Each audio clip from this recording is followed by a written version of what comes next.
of all, I would like to pay a very, very special tribute to Inspector Sir, who has given me such a golden chance to come on the stage. So thank you, sir. Myself, Jamil Akhtar. My father's name is Abdul Majid. I study in class 6th.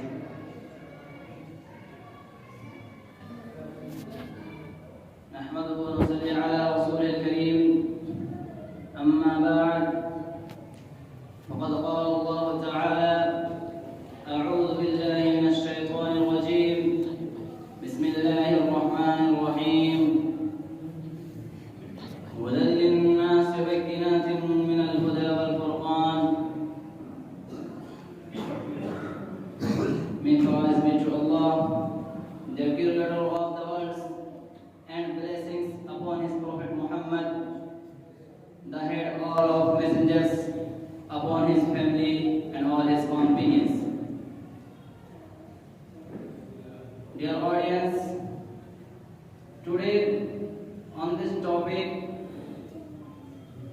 occasion it is my pleasure to say some words on the topic of the Holy Quran.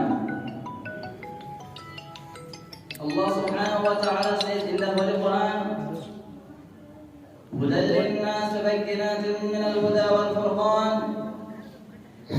Is guidance for mankind and is clear signs that show the right way and distinguish between right and wrong. Surah Al-Baqarah, verses number 185. Second page, Allah subhanahu wa ta'ala says,